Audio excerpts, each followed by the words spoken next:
Next is Muhammad Ghori. He was one of the next invader. So after the death of Mahmud Ghazni, his successors were engaged in mutual conflict. So the successor of Mahmud were engaged in endless war in Central Asia after his death. So that person, Muhammad Ghori, he was the ruler of small kingdom.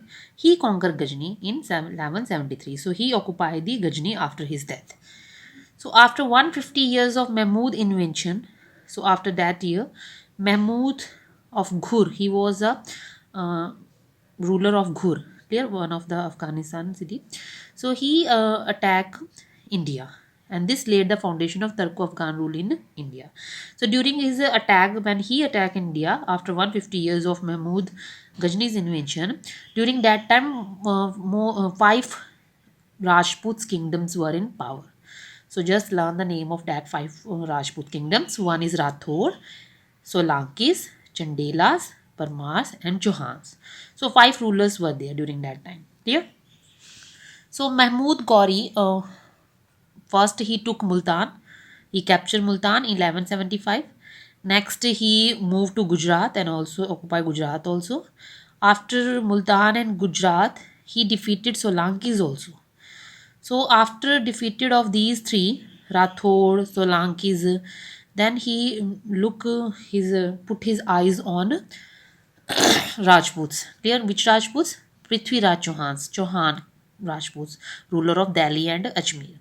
So Mahmud Ghori fought two battles with Rajput king Prithviraj Chauhan, one in 1191 and another one he fought in 1192.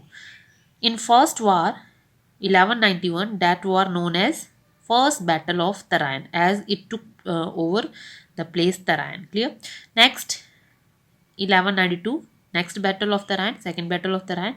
And in the first Battle of Tarain, uh, Muhammad Ghori was defeated by Prithviraj Chauhan. So Prithviraj Chauhan defeated Muhammad Ghori. Clear? And after this first battle of Tarain, Muhammad Ghori was seriously wounded and escaped death narrowly.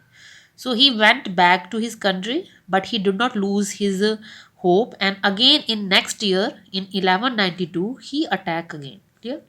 And this time he won the battle. Second battle of the Ryan, won by Muhammad Ghori, and in this battle he defeated Prithviraj Chauhan. Clear?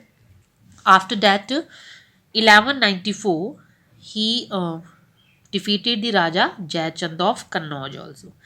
Clear? So after defeating Jayachand, Muhammad Ghori captured Ganga Yamuna Dwap and became the founder of Muslim Empire in India. Clear?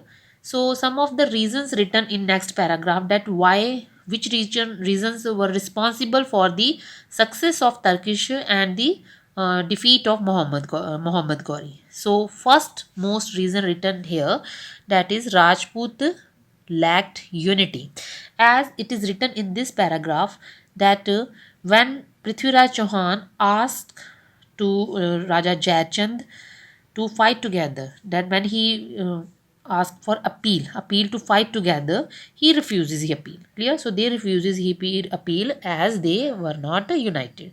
So the Rajput lack unity. And this reason became one of the reason for the success of Turkish. Next is Rajput chiefs were jealous. They jealous with each other. So that also became one of the reason responsible for the failure of Rajputs. Next, the Rajput had no strong standing army. They did not have strong army. They depend on the feudal lord. They depend for the army for to feudal lords. So they did not have their own army. So that also become one of the success of reason for the success of Turkish invader. Rajput were no match for the quick and swift army and cavalry of the Central Asian warriors, as their armies, their warriors were more strong. So they were no match for the quick and swift army and cavalry at the Central Asian warrior. Clear? So these reasons responsible for the success of Turkish and failure of Rajput. Clear? Now next is impact of these invention. What was the impact? Uh, So number of impacts were written here. So first, even before these invention took place, India had contact with Arab. After the invention also, they had contact with Arabs, and they came in as a traveler.